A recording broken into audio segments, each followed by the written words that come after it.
फिर से खेलने की कोशिश पे भारत एक हल्का सा अपील, लेकिन कोई असर नहीं, इस अपील का कोई असर नहीं।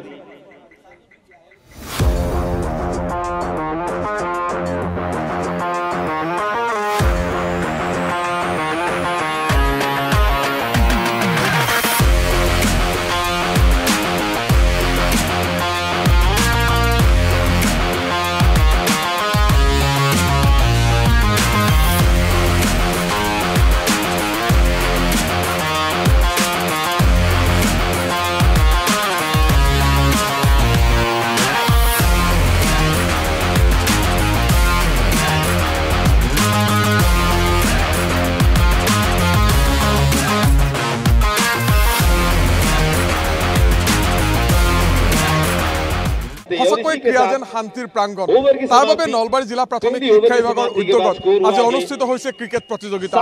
নলবাৰী চামতা উচ্চতৰ মাধ্যমিক বিদ্যালয় খেলপথাৰত এই ধৰণে দিনজোৰা কাৰ্যসূচীৰে 8টাকৈ দলে যি ক্ৰিকেট প্ৰতিযোগিতা সেই ক্ৰিকেট প্ৰতিযোগিতাত ভাগ লৈছে। আজি মাহৰ চতুৰ্থটো শনিবাৰ আৰু চতুৰ্থটো শনিবাৰ হোৱা হেতুকে আজি বন্ধৰ দিন আৰু বন্ধৰ দিনটোত প্ৰাথমিক শিক্ষা বিভাগৰ যিসকল বিষয়া কৰ্মচাৰী আছে সেই কৰ্মচাৰীসকলে এই ধৰণে চামতা উচ্চতৰ মাধ্যমিক বিদ্যালয় খেলপথাৰত যি ক্ৰিকেট প্ৰতিযোগিতা অনুষ্ঠিত হৈছে সেই টেনিছ বল ক্ৰিকেট প্ৰতিযোগিতাত তেখেতসকলে ভাগ লৈছে।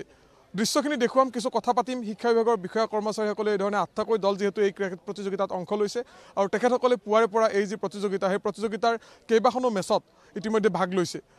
এই মুহূৰ্তত কিছু কথা জানিবৰ বাবে মোৰ লগত জিলা প্ৰাথমিক শিক্ষা বিষয়াগৰাকী আছে, তেখেতৰ সৈতে কিছু কথা মোৰ সতীৰ্থ পৰাগ যিহেতু আছে। অকণমান আপোনাৰ ওচৰলৈ আহিছোঁ। প্ৰথমবাৰৰ বাবে এই ক্ৰিকেট প্ৰতিযোগিতা আয়োজন কৰা হৈছে। আজি বন্ধৰ দিনটোত সকলো ওলাই আহিছে, এটা ভাল লগা পৰিৱেশ। যিটো কথা আছে ক্ৰীড়া হ'ল শান্তিৰ প্ৰাংগণ, এই পৃথিৱী এক ক্ৰীড়াংগন, সেই কথা যেন আজি আখৰে আখৰে প্ৰমাণিত হৈছে। সকলোৰে মনত স্ফূৰ্তি, সকলোৰে মনত আনন্দ।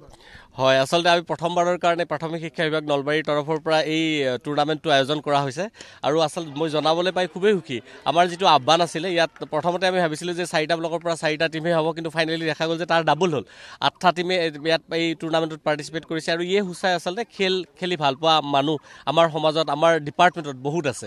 আৰু ইয়াত আচলতে প্ৰত্যেক জিলাখনৰ যিখিনি ভাল শিক্ষক, যিয়ে ভাল খেলে, শিক্ষাদানতো তেওঁলোক ভালেই, লগতে যিয়ে ভাল খেলিও ভাল পায় বা ভাল খেলেও তেখেতসকলে আহি পেলাই নিজৰ নিজৰ টিমৰ হৈ পেলাই অংশগ্ৰহণ কৰিছে। বহুত ছাপোৰ্টো আহিছে বাহিৰৰ পৰা আৰু গোটেই পৰিৱেশটো আচলতে ইমানেই সুন্দৰ হৈছে যে মোৰ নিজৰো আচলতে ইয়াত উপস্থিত থাকি খুব ভাল লাগিছে।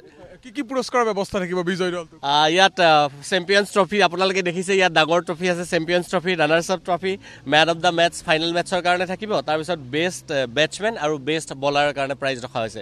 লগতে আমাৰ যিটো চেম্পিয়ন আৰু ৰানাৰ্ছ আপ দলৰ সমূহ সদস্যবৃন্দৰ কাৰণে মেডেলৰ ব্যৱস্থা কৰা হৈছে।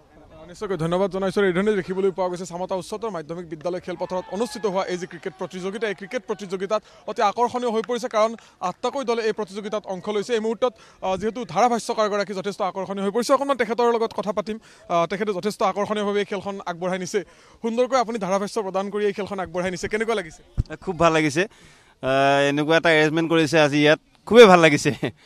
দৃশ্যখিনি দেখুৱাম, আপুনি আগবঢ়াই নিয়ক, আপোনাৰ ধাৰাভাষ্যৰে আপুনি খেলখন আগবঢ়াই নিয়ক। আমি কথাখিনি পাতিম বা দৃশ্যখিনি দেখুৱাম। যথেষ্ট আকৰ্ষণীয় হৈ পৰিছে আৰু যিসকল বিষয়া বা যিসকল শিক্ষা বিভাগৰ শিক্ষক বা যিসকল আচলতে বিষয়া কৰ্মচাৰী, 8টাকৈ দলে যিহেতু এই খেলত অংশ লৈছে আৰু আকৰ্ষণীয় হৈ পৰিছে এই ক্ৰিকেট খেলখন। আৰু এই ধৰণে দেখিবলৈ পোৱা গৈছে প্ৰথমবাৰৰ বাবে অনুষ্ঠিত হোৱা এই যি ক্ৰিকেট প্ৰতিযোগিতা, সেই ক্ৰিকেট প্ৰতিযোগিতা অনুষ্ঠিত হৈছে চামতা উচ্চতৰ মাধ্যমিক বিদ্যালয়ৰ যি খেলপথাৰ, সেই খেলপথাৰত। আৰু কেইবাখনো মেচ এই ধৰণে আজি দিনজোৰা কাৰ্যসূচীৰে অনুষ্ঠিত কৰিছে নলবাৰী জিলা প্ৰাথমিক শিক্ষা বিভাগে।